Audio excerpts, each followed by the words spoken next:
काय मग मंडळी, उन्हातून आल्याला लगेचच मिनिटाच्या आत बनणारं सरबत पटकन हातात यावं असं तुम्हाला देखील वाटत असेल तर आजची ही खास रेसिपी तुमच्याकरिताच आहे. तर आज आपण बनवतोय महिनाभर टिकणारं पायनॅपल सिरप आणि त्यापासून मिनिटाच्या आत बनणारं पायनॅपल सरबत. फक्त पाण्यात मिक्स करा आणि लगेचच प्यायला घ्या.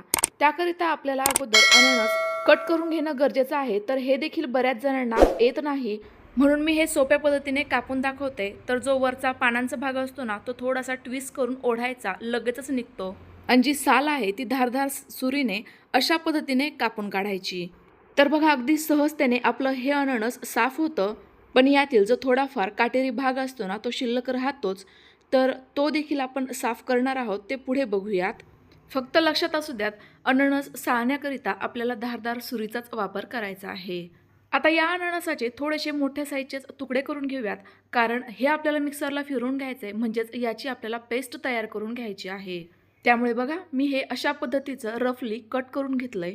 ते लगेचच एका मोठ्या आकाराच्या मिक्सरच्या भांड्यामध्ये काढून घेऊयात. तर मिक्सरच्या भांड्यासोबत 3 भांडे येतात बघा. त्यातील सर्वात मोठं जे असतं ज्युसरचं भांडं, ते वापरलं तरी देखील चालणार आहे. झाकण लावूयात आणि लगेचच हे मिक्सरला पेस्ट स्वरूपात बारीक दळून घेऊयात. तर बघा, अगदी सहजतेने आपला अननसाचा या ठिकाणी पल्प तयार झालेला आहे. याचा सुगंध अगदी मस्त रिफ्रेशिंग येतोय. तो आता आपण गाळणीने गाळून घेऊयात. गाळायचं याकरिता की मगाशी बघा, अननसाचे बरेचसे काटेरी भाग शिल्लक राहिले होते ते, आणि सोबतच अननसाचा जर थोडाफार चोथेरी भाग राहिला असेल तर तो व्यवस्थित सेपरेट व्हावा, याकरिता आपल्याला हे गाळून घेणं अतिशय गरजेचं आहे. थोड्याशा जाड गाळणीने गाळलं तरी देखील चालणार आहे. आपण आज जे अननसाचं सिरप बनवत आहोत ना, ते सिरप तुम्ही वेगवेगळ्या डेझर्टकरिता, केक आणि आईस्क्रीमकरिता देखील वापरू शकता, कारण हे एकदम ताजं आहे. यामध्ये आपण कोणत्याही प्रकारचा रंग किंवा प्रिझर्वेटिव्हचा वापर करणार नाही आहे. तर बघा, एवढा असा हा चोथा निघालेला आहे. तो तुम्ही फेकून देऊ शकता किंवा मग झाडांमध्ये, कुंड्यांमध्ये वापरू शकता. आपल्याला एवढा सारा हा अननसाचा पल्प मिळाला आहे. तो आता 1 ते 2 महिने टिकण्याकरिता पहिले शिजवून घेऊ. त्यासाठी गॅसवर कढई ठेवूयात आणि सोबतच यामध्ये 1 कप साखर घालूयात. तर साखर तुम्ही आवडीनुसार कमी अधिक करू शकता, पण एक मोठ्या साईजचा अननस असेल तर त्याकरिता 1 कप साखर अगदी पुरेसं प्रमाण आहे.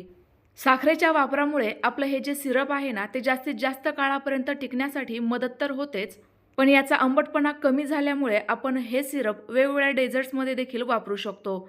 आणि सरबत बनवताना देखील आपल्याला वेगळी प्रकारची साखर वापरण्याची अजिबात गरज पडणार नाही. आता हे आपल्याला एकदम कमी गॅसवर सतत ढवळत आणि थोडंसं घट्टसर होईपर्यंत शिजवून घ्यायचं आहे.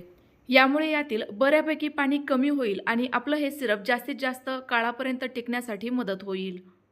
तर बघा, आपलं सुरुवातीचं मिश्रण आणि आताचं मिश्रण यामध्ये तुम्हाला फरक दिसत असेल. सुरुवातीला हे मिश्रण खूपच फेसाळल्यासारखं होतं, रंग देखील फेंट पिवळसर होता. पण आता हे शिजल्यानंतर घट्ट तर झालंयच, पण त्याचसोबत डार्क पिवळसर रंग आलाय आणि फेसाळलेपणा देखील फारच कमी झालेला आहे. यावरून तुम्ही समजू शकता आपलं हे सिरप शिजवून तयार झालंय. आता गॅस बंद करूयात आणि चटपटीतपणाकरिता अर्ध्या लिंबाचा रस घालूयात. तयार झालंय आपलं अननसाचं 1 ते 2 महिने टिकणारं सिरप, जे तुम्ही भरपूर साऱ्या वेगवेगळ्या पदार्थांमध्ये वापरू शकता. आता हे सिरप स्टोअर कसं करायचं ते देखील दाखवते. तर त्यापूर्वी आपण हे व्यवस्थित असं एकदम थंड करून घेऊयात. आता तयार झालेलं सिरप स्टोअर करण्याकरिता बघा, मी या पद्धतीची काचेची बरणी घेतलेली आहे. तुम्ही कोणत्याही प्रकारच्या एअरटाईट आणि काचेच्या भांड्याचा वापर करू शकता. हे भांडं फक्त स्वच्छ असावं आणि यामध्ये अजिबात पाण्याचा अंश देखील नसावा, एकदम कोरडं असावं. आता यामध्ये संपूर्ण सिरप आपण भरून घेऊयात. थंड झाल्यानंतर बघा, आपलं हे सिरप अजून थोडंसं घट्टसर झालेलं आहे. यावरून तर तुमच्या लक्षात आलंच असेल हे मी कितपत शिजवून घेतलंय. आता हे कंटेनर तुम्ही फ्रीजमध्ये 1 ते 2 महिने स्टोअर करू शकता आणि हवं तेव्हा वापरू शकता. आता हे सिरप वापरून आपण सरबत कसं बनवायचं ते बघूयात. यासोबत मी तुम्हाला ग्लासाला डेकोरेट करण्याकरिता एक चाट मसाला कसा बनवायचा ते देखील दाखवणार आहे. त्याकरिता 2 चिमूट साधं मीठ, 2 चिमूट काळं मीठ, पाव चमचा चाट मसाला आणि अगदी 1 ते 1.5 चिमूट कमी तिखट असलेलं लाल तिखट घ्यायचं आणि हे व्यवस्थित असं मिक्स करायचंय.